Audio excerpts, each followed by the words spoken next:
Hi everybody, welcome to another video. Today I'm going to speak in English because I'm talking about a topic that I believe would be very difficult to talk about in Chinese, okay? Thank you. So recently I've been doing a lot more research just about the Chinese market and the culture, more from a business perspective, just because I'm really interested in marketing interculturally, as well as I am a business student, so I'm just naturally interested in this stuff, okay? Firstly, I just want to mention that I understand that everybody is different, and even though I will be generalizing some things, it is all based off of research and my own personal experience. I think I might start sharing some more of the things that are trending within China just so that I can share it with my Western audience, because I know how hard it is to come by like news or things that are trending within China. If you don't understand the language, it's very hard to navigate some of the websites. So hopefully I can offer you guys some of that. But as for today, let's get into luxury. How about that?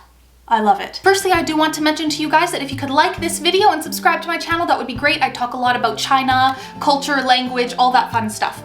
So let's get into it. Luxury goods. When we think about buying things in general, we normally buy what brings us value. If something is going to offer us more value, we're going to pay more for it, right? But what people value differs from country to country, and even more so from Western to Asian cultures. When it comes to luxury, a lot of brands do believe that their message is homogenous and that it will appeal to everybody. However, that isn't really the case. So let's talk about this. Luxury brands are very popular in China, but why is that? In general, as part of the culture, people tend to think more about wealth and their social standing as opposed to here in the West. Of course, everybody loves money, but the Chinese love money. In 2019 alone, Chinese consumers accounted for 90% of the growth of the personal luxury goods market, which is about 21 billion US dollars. And Chinese people generated 35% of the global luxury goods sales. 35%!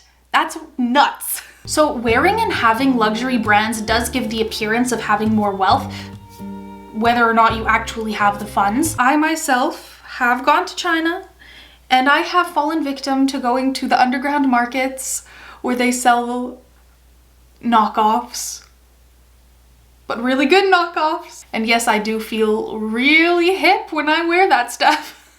Even though it's not the actual things, okay? So in addition to the love that Chinese people have for luxury goods, in general, remember, okay? China's economy is predicted to grow 1.9% this year, whereas Europe and the US's economy are both going down more than 4% each. And so because of this, it's really important for not only luxury brands, but other brands as well, to focus on China because of the growing economy. And most of that was just due to the pandemic, right? And also with the pandemic, a bunch of luxury goods were hit really hard just because most of the purchases from luxury stores were due to traveling and tourism purchases. Imagine me going to Paris and saying, I'm in Paris, I can buy some luxury.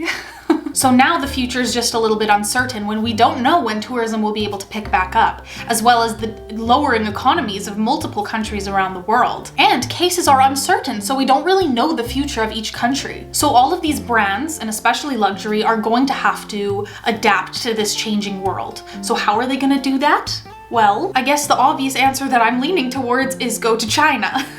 But this is really difficult. It's not that easy, right? Especially now because within China, during the pandemic period, there are some things that changed consumer-wise and spending habits and how they actually spend money. So consumers in China changed their values, right? And now there's more of a focus of local brands. Because they weren't able to go and travel and buy things outside anymore, they're buying within China. So that's just an aspect that has gotten more attention recently. Previously, luxury brands tended to rely on their branding and their influence outside of China, and then Chinese consumers would just want it. Now, because China has more of a inner China focus, it's gonna be a little bit more difficult. And so these brands are actually going to have to tailor some of their marketing or some of their ways of advertising, or essentially just their image within China. They have to adapt it because it's no longer a one-size-fits-all image. It doesn't work like that anymore. So firstly, let's talk about that rising support for local China brands, I suppose. So now that there's more of that strong demand for local Chinese product, it can be more important than ever for potentially luxury brands to collaborate with local designers, artists, content creators, Do you see where I'm going with this? In addition to this localization, they're also going to need a heavier digital presence. People in China are all about that interactive experience, personal experience. It's not just about just buy whatever. There's so many things on the market, so whatever will hit their heart is what will get their attention and what really will, inspire them to buy your product over something else. So what kind of things give that experience? When you go online, live streaming in China is not like live streaming here. In China, it's like the norm. In the past, luxury brands haven't really explored live streaming, but this is something that one article that I was reading mentioned would be really good for luxury brands to do. And I'll link the articles that I was reading below in case you really are interested about this topic. And when it comes to content creators, using high-level influencers, celebrities, that's a thing of the past. And in the future, what they can do is use medium-sized influencers who have very loyal fans, as well as they're very easy to relate to. There's also many more e-commerce sites within China. I'll pop up some of the marketplaces over here, just so you can see how many there are. A lot of the marketplaces have anything that you can dream of. You can buy anything from these sites. And that's kind of a place where not many luxury brands have thought about expanding to, because maybe they don't want to be in the same place as something much cheaper. If they want to remain competitive and have the easy access to the consumer, it might be the proper way to go. As long as there's those interactive aspects or that personalization, then luxury brands will have a better chance within China. There are many predictions that say that by 2023, Chinese luxury brands of their own are going to start popping up. And see, that's where it can get competitive, because with that localization already within China and China having such a large market share of the current luxury market, that competition could end up being quite big. And there's one more thing that luxury brands should consider while being in China, and that is that the concept of luxury can mean something completely different in different places of China.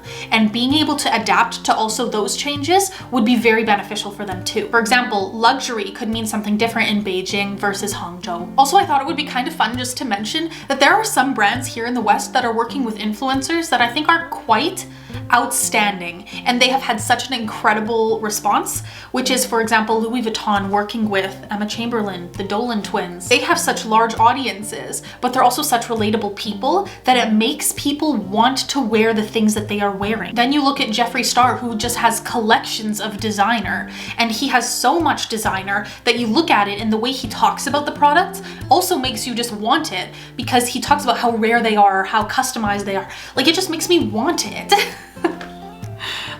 Essentially, that's my analysis of the Chinese versus Western luxury market, mostly about China, just because I'm very interested in it. If you guys have anything that you want to add as well, you can leave them in the comments. I'd love to read more about this. This topic is very interesting to me. Also, I would really like to know, do you guys like these kind of videos where I talk more about maybe marketing or like consumers?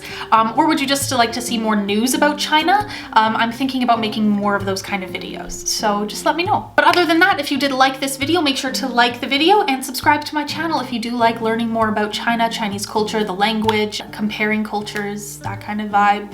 It's my thing, apparently. Hope you guys have a great day. I don't know how to do an outro that's not in Chinese.